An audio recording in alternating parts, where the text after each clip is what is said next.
All right, 3.1, Board Ad Hoc Committee update on the Superintendent President's search. We are very fortunate to have with us this evening Dr. Narcissa Polonio, who is with ACCT, and we are hopeful that we are able to select a superintendent president by mid-spring 2017, with the intent of having the superintendent president start July 1st, 2017. In order to meet this timeline, we will need to get started right away, and that's why I'm very pleased that Dr. Polonio is here tonight to start that process. In order to gather input from our internal constituent groups, ACCT will be conducting forums on this Friday, October 21st, to hear about the desired qualifications for the incoming superintendent president, so that we can effectively develop the position profile. There will be 3 separate forums, one for faculty, one for classified staff, and an open public forum. So this will happen on Friday, and Dr. Polonio, if you want to come forward and start your presentation, thank you. Hopefully it's loaded on there. Okay, yeah. It's too late now. You all heard that, I hope. There? Okay. For the camera. Great. Okay. Good evening, and thank you so much for inviting me to get you moving. No? This is exciting. Very exciting. Ha, ha, ha, ha. Well, first of all, thank you for still considering ACCT and even for inviting me here. I was afraid that people were going to throw rotten tomatoes at me for recruiting your president, superintendent away from the district to become chancellor. We're very proud of that search. We're also very proud of the fact that we did the search for the head of the California League. So we're playing a role, I believe, in really shaping community colleges in California for the next 10 years through our services. So being asked to help Long Beach, in my opinion, puts you in the same level as those positions. So you have a lot to be proud of. I am on my way, so it was good to stop here to Los Angeles, because we placed the Chancellor of Los Angeles also 3 years ago. So I really believe that as a state association, we're really having an impact on California, and I'm proud to be of help. So I know it's late, and I want you to know that I got up at 4 in the morning to get here today. So if I get punchy, it's called sleep deprived, okay? But should I walk you through this? Narcissa, How would you like to the board proceed? is very familiar with your credentials, but perhaps for the public, you should talk a little bit about yourself and what ACCT is, and then go forward if you don't mind. Sure. Thank you. Would love to do that. The Association of Community College Trustees represents all the governing boards throughout the country, including all of the American territories in the Caribbean and the North and South Pacific. We also have members in Canada, the United Kingdom, most of the colleges in the Caribbean, et cetera. But our focus is governing boards, and we provide search services as a way to support the role that governing boards play in selecting the chancellors, presidents throughout the country. I am personally, let me just say, if it wasn't for California, I wouldn't be standing here. I'm a proud student who attended Foothill Community College. Tuition at that point was $2.59, which I could afford. That was about it, all I could afford. So I'm a proud product of the community college system. Went on to San Jose State. It used to be San Jose State. I'm dating myself here, so I'm very proud of that. Graduated there with honors and went on to Stanford University to get a master's. I know. We have some common attendings, alumni here. I left California at that point, really regretted it, But I had a brother who was very ill and only had a couple of years to live. So I had to go back east and ended up finishing my studies at the University of Massachusetts, Amherst. But every time I come to California, which is almost every month of the year, I always say, what if I had stayed here? It's interesting. So I owe a lot and feel very proud of the fact that I can be of service and hope to be able to help with this process. Now, let me just make something clear. We don't lead the search. We help facilitate and coordinate it. The search belongs to the district, and the governing board is the group that makes the ultimate decision. What does that mean? That means that if it goes well, you can celebrate. In Long Beach, they'll be dancing in the streets, and you get all the credit for doing a great job. If it doesn't get well, if it doesn't go well, I get blamed for it. And that's the reality of searches. So it's really important to us to make sure that we work with all the constituencies to make sure we have an effective search. We did send some materials with some suggested timelines, with a suggested charge, and I'll walk you through this fairly quickly and answer any questions that you may have. Our commitment is to higher education and specifically community colleges. We have been doing searches since 1972 at the Association of Community Colleges. I've been doing this for 16 years, and I'm not going to tell you how many searches I've been involved with because you would think that I don't sleep at night, but it's been hundreds of them. Not only at specific colleges, but head of state systems. Probably have done more than anybody else in the country. When you invite ACCT to help you with a search, you're sending 3 messages to the nation. One is it's an open search, and you're looking for people from all over the country to consider the position. 2, diversity is important because we have the best record in terms of placement of people from different backgrounds in the whole country. And 3rd, you can hold us accountable because we're not a for-profit organization. We're your membership organization. And we're governed by a governing board that looks like your governing board that's made up of trustees from all over the country. So I can't hide. One way or the other, you will hold us accountable.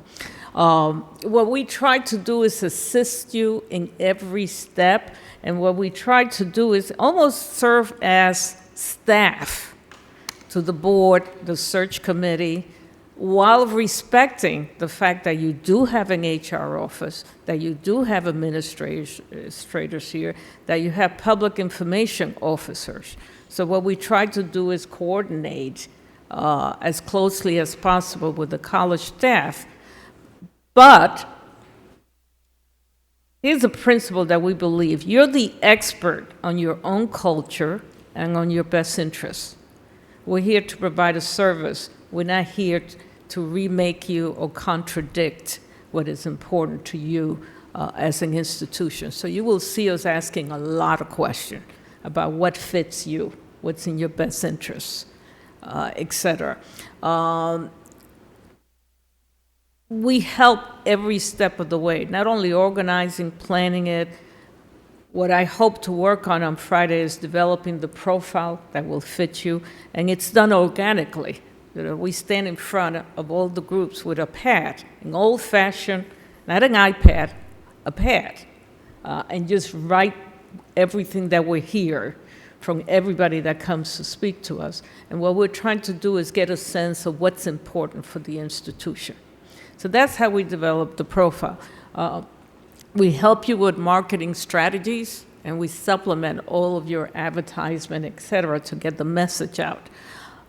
We recruit, and let me just say, I don't recruit with an ad that says, we do equal opportunity, do apply if you're different. No, we don't have to.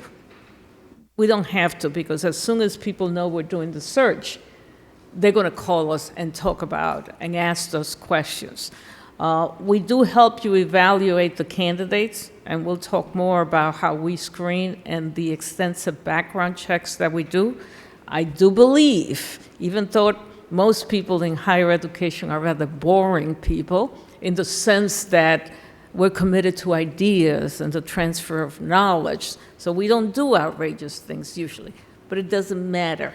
I'm still going to recommend to the board that you do criminal, civil court checks, everything, to make sure that anyone who you're considering for the position has earned the degrees they claim, has worked in the places they've worked, and that there's nothing in their background that could be an embarrassment to you. And then the final thing that we do is we help facilitate the appointment, work with the staff, everybody, work with the board to make sure that your contract is up to date, the kind of contract you're going to negotiate, that it does fit the guidelines and the restriction in California, and that it's a fair contract that supports a strong and good relationship between the board and your future next president, superintendent. I do worry, though, about appointments and contracts, because throughout the country, there's a lot of criticism about boards having to buy out presidents that have not worked out well. And I do believe that the board needs to consider contracts that protect the institution and the candidate. And that takes time to do that. So part of what we will do is review your contract and give you advice. You don't have to listen to us, but we will work with your attorney to make sure you make choices and it's a fair arrangement. I can go into more detail how we organize things. When I first met with your committee, your ad hoc committee for the search, part of the one of the things I emphasized was, how did you do the search last time? Because in higher education, we like to follow procedures that have worked in the past. So, and that was basically my recommendation. If you have any questions on what you're organizing in terms of the makeup of the search committee or the timeline, I'll give you my professional suggestions. But at the end of the day, it's your decision. It's your decision. However, I'm not going to let you jump off the cliff, right? I will tell you what works and what doesn't work and what you need to be careful about. What's the role of the search committee? And one of the things we recommended to you was a charge for the board to look over that's provided to the search committee so that they understand what their job is. I believe in, I support the Brown Act, I support participatory governance, but the decision, which is a legal contractual decision, ultimately rests with the board. And it's very important not to mislead the search committee, and so that they really understand their role. And what I always tell to search committees is, don't forward anyone to the board that you don't want as your next president. It's best to continue looking, because sometimes I've seen situations where the committee may recommend 3 candidates, but they only really like 1. Well, guess what? The other 2 may be the ones that impress the board. So it's very important not to think of the search as being dictated by the process of the timeline. Sometimes you got to take more time. So from the very beginning, it's important for everybody to understand that it's a journey and the goal is a good outcome. It's not following a timeline. And again, maybe I'm preaching, I may sound a little, but those are the mistakes that people make. And then they'll say, well, if we haven't appointed somebody by this date, then the search has failed. No, you're being smart. You're taking the time that's necessary. So those are the kind of points I want to focus. We do is help you with the criteria. Everybody needs to understand that the position profile is the criteria. So for the college, it's important that people come and give us feedback, because the profile really needs to reflect what you want. Because later on, you can't change it and say, that's not the kind of candidates we want. That's not fair to everybody involved. So what we're doing this Friday is extremely important. The profile is the criteria that the search committee will use to judge the candidates. It's also the criteria that the board is restricted and has to follow, because you've told the world this is what we're looking for. So since you were with the foundation before, let me give an example. If raising money, if you want your president superintendent to raise funding for you, it needs to be in the profile. Because it's unfair then to bring candidates and say, we're not going to select you because you haven't raised any money. So it's important that everybody pays attention to this and make sure they include what's important. The search committee will review the applications, they'll select the candidates, they'll interview candidates, but they don't select the president. That goes to the board. So there's three phases to the search. The first phase is getting ready, which we're going to start doing. The second phase is the work of the search committee. And then the third phase is the work of the board. And that's where the final outcome comes in. And many of you may have done this before, and if I'm being repetitive, I apologize, but I want to make sure people know what our plan is. So the first step is going to be profile development, and we will interview or have public forums on Friday. We're also going to be sending out on your website a survey instrument so that anybody from the college who does not or cannot come on Friday, they still have an opportunity to give feedback. So that'll be up there for a couple of weeks. We'll gather all that information, develop a profile, and then that'll come back to the search committee and the board in a couple of months. So we're starting recruitment, and make sure people understand that we're starting recruitment right away at the same time that we will be developing the profile, because you want people to know that the position is available, but the target date probably will not be till January, so people will have ample time to apply. So those are part of what we're trying to do. The success factor, who's a good president, superintendent? It depends on what you want, where you are. You know, the leader you had before is not necessarily the leader you need next time. So it's not so much about where you've been, it's more about where you want to go. And that's what the profile helps us define. What are your goals for the next 5 to 10 years for the institution? And different leaders, different times. But what we lay out to the search committee and everybody is what we see as the major factors of success for presidents. But 10 years ago, when we were looking for leaders, we weren't talking about student success. You just had a great presentation. You're a leader, and you've done a lot of work around student success.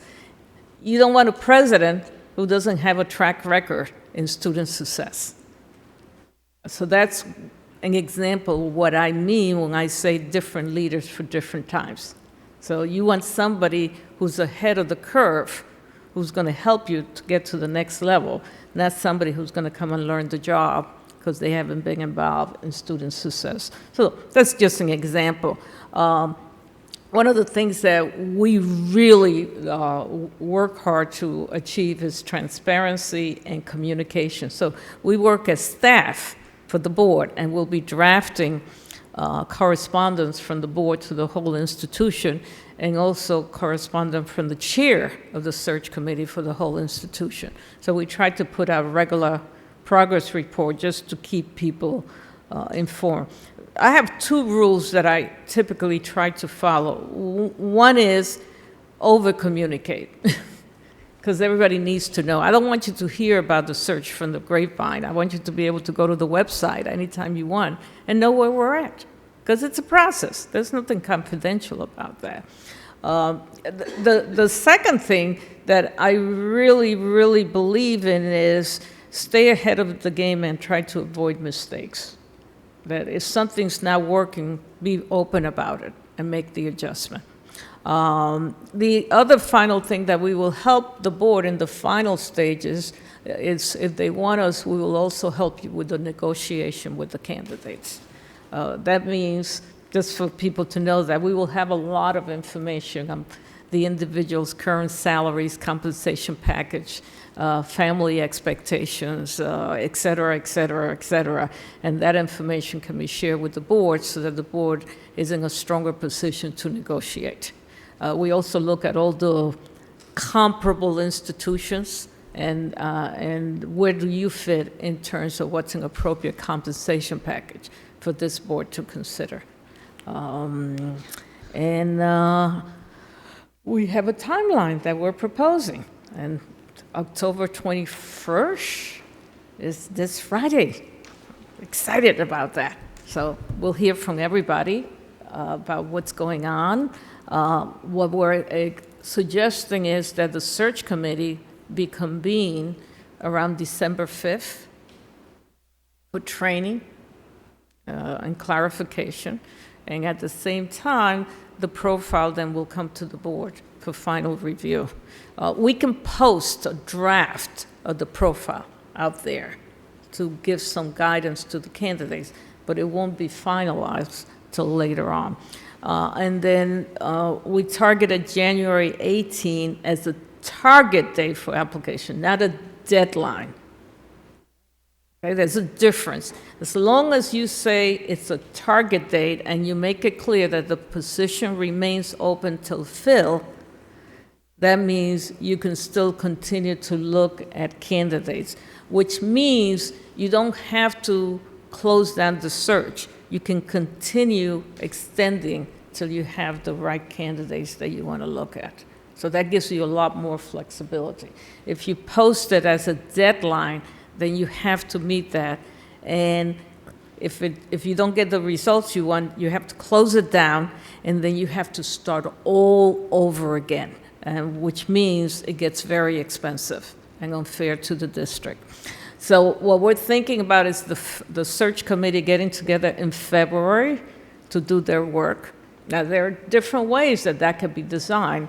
What I do with some search committees now is they select more people to interview, but doing initial video interview, bring it down, and then actually bring face-to-face a smaller number.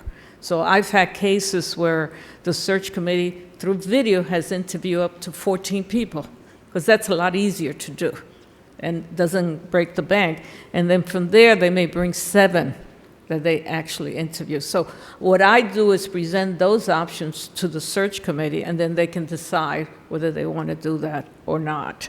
The final candidates will be invited in March. Final candidates with an S. I want to make sure people understand that. Probably around March. And we checked all of your special events and spring break to make sure that we can do this. So that's the goal. The truth is, I'd like to get the search committee to finish all its work in February.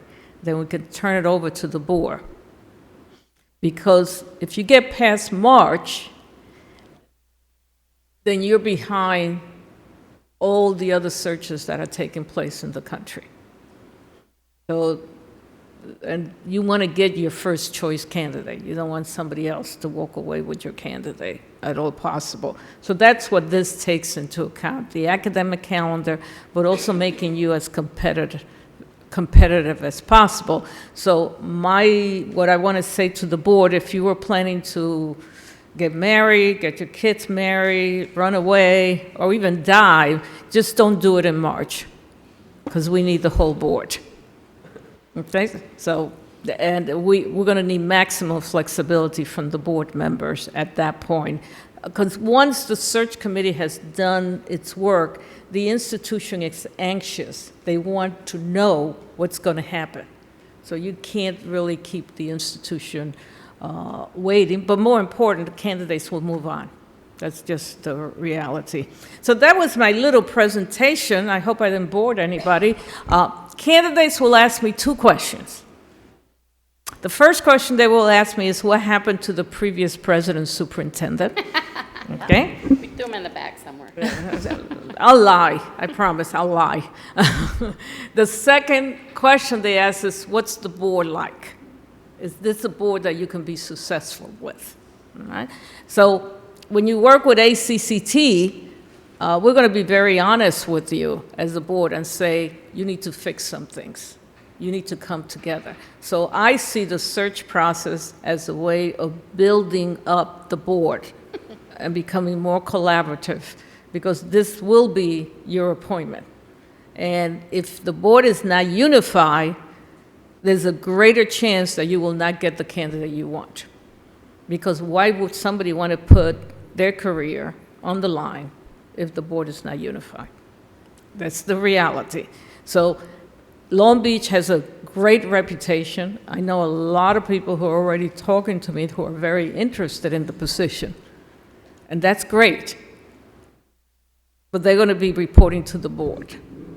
So I'm hoping that as part of this preparation, that the board will spend more time thinking about their own goals, their own priorities, board self-assessment, and what's the long-term interests that the board has. And if I was a little preachy there, I apologize, but it's the most frustrating thing in the world to spend all that energy talking up a district, getting people interested, and then I get the phone call and say, yeah, but the board, Narcissa, I'm not sure I want to do that. Okay? And I don't mean to say that you have problems. I'm just a frank, to the point human being. And so we're going to do some work